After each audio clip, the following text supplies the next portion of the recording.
If you want a six-pack, do these 5 exercises. Scientists tested 13 different ab exercises to see which ones work best. They measured the muscle activation in people's abs during each exercise. One activated abs 248% more than regular crunches. Another one hit 310%. And that's not a typo. It was actually proven in many studies. Now, every ab exercise you know works by squeezing your abs tight, and that's fine, but it's leaving massive gains on the table. But do you know what exercise most people try once and immediately quit?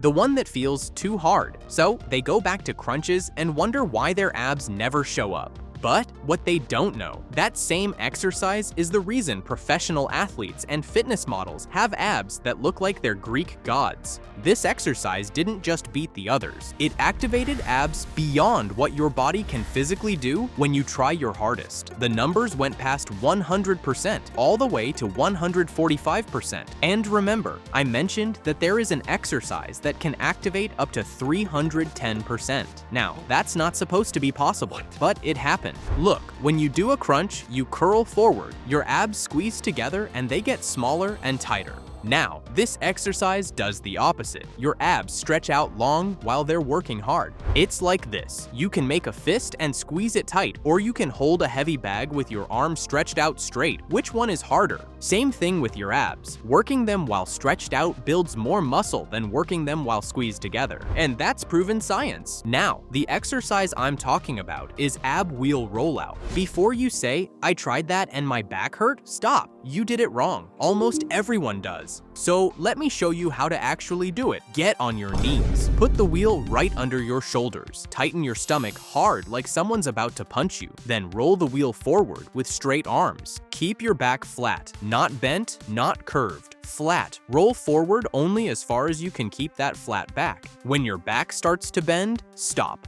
That's your limit. Then pull yourself back using your abs. Eventually, you'll do full rollouts with your body almost parallel to the ground. And if you're really good, you can even try standing rollouts. Here's the problem with most ab exercises. They work for a while. You feel the burn. You see some progress, but then you hit a wall. You can do 30 perfect reps, then 40, and your abs, they stop growing.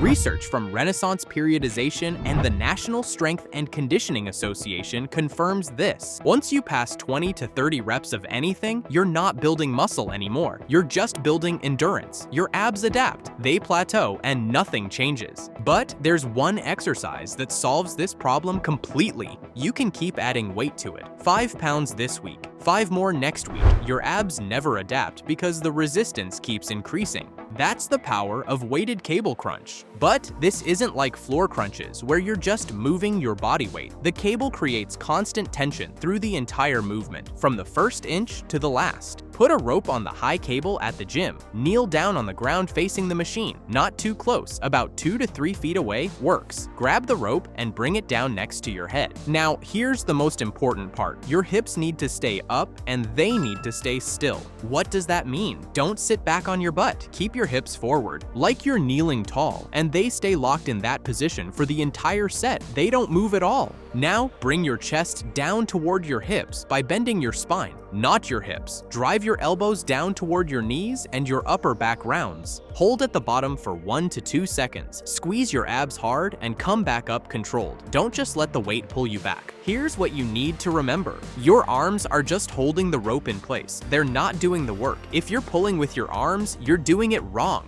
Start with 20 to 40 pounds. Master the form and do 12 to 15 reps, 3 to 4 sets. Once you can hit 15 clean reps with good form, add 5 pounds next session. Now, remember that 310% number I mentioned at the very beginning? The one that sounded impossible? This is it. Scientists tested this exercise, and it hit 310% activation on your side abs. That's 3 times more than regular crunches for your side abs alone. But here's what makes it even better. It also hit 212% on your rectus abdominis. That's your six-pack. So, one exercise that destroys your front abs and your side abs at the same time. I mean, nothing else comes even close to hanging leg raises. You probably tried this before and quit because it didn't work. You think this exercise is about lifting your legs? It's not. Here's how it actually works. Hang from a pull-up bar, pull your shoulders down, and bring your knees up toward your chest. That's step 1. When your knees are up high, try to bring your knees even closer to your chest by crunching your lower stomach, like you're doing a crunch but hanging instead of lying down. Your butt will curl up a little bit. That's good. That's what makes your abs fire at 310%. Hold that crunch for 1 second, then lower your legs back down slowly. If hanging from a bar is too hard, use the captain's chair. Do the same thing. Knees up, then crunch your lower stomach to bring them closer to your chest. Once you can do 12 clean reps, move to hanging knee raises from the bar. Do 3 sets of 6 to 10 reps. When that's easy, straighten your legs instead of keeping them bent. You know what's crazy? The best ab exercise scientists ever tested doesn't require a single piece of equipment. Just you. On the floor. Now, do you recall what I mentioned at the beginning? One activated abs 248% more than regular crunches. That exercise was bicycle crunches. Here's why it works so well. Your abs have 2 sides, left and right. In most exercises, they both do the same thing at the same time. They both squeeze or they both rest. Well, this exercise is different. One side squeezes while the other side stretches, then you switch. Both sides are working every second without any breaks. That's why the activation is so high. But it's extremely important to do it correctly, otherwise you're wasting time. So lie on your back and put your hands beside your head. Just rest them there. Don't pull on your head or neck. Bring both knees up so your thighs are pointing at the ceiling. And here's the next step. Bring your right knee toward your chest and pull it in close. At the same time, twist your upper body so your left shoulder moves toward that right knee. Notice how I said shoulder, not the elbow? Your whole upper body turns. Your left shoulder crosses over toward the right side of your body. While you're doing this, your left leg straightens out. It extends forward and stays a few inches off the ground. Now switch to the other side. Your left knee comes toward your chest. Your right shoulder twists across your body toward that left knee, and your right leg straightens out. Keep switching back and forth, right knee with left shoulder and left knee with right shoulder. It looks like you're pedaling a bike. That's where the name comes from.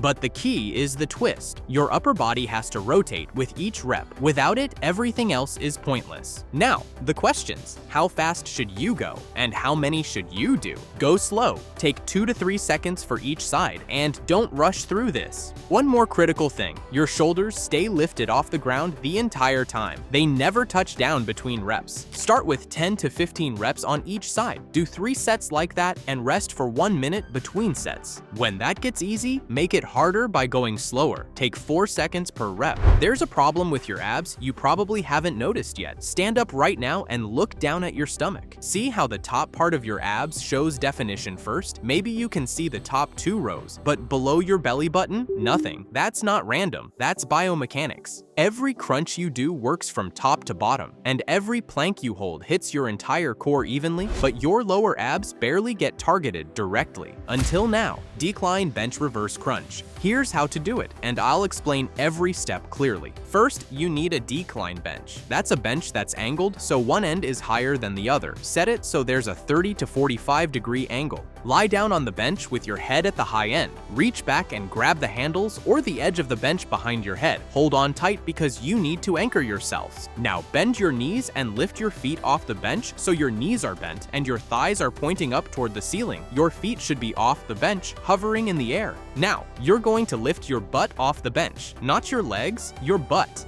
When you do this, your lower back will round and curve. That's good. It means your lower abs are contracting and doing the work. At the top, when your hips are lifted as high as they can go, hold that position for 1 full second. Try to really squeeze and feel your lower abs working. Then slowly lower your hips back down until your butt touches the bench again. Don't just drop down. Here's what you need to understand. Your hips have to actually lift off the bench. If your butt stays on the bench and you just move your legs up and down, you're not doing the exercise correctly. The whole point is lifting your hips. That's what makes your lower abs contract and work. But the question is, how fast should I move up and down? Take about 2 to 3 seconds to lift your hips up. Hold for 1 second at the top, then take 2 to 3 seconds to lower back down. Around rep 8 to 10, you should feel a burning sensation in your lower abs. Start with 3 sets of 10 to 12 reps and rest for 1 minute between each set. Do this exercise twice per week and you'll start seeing definition in your lower abs that you've never had before.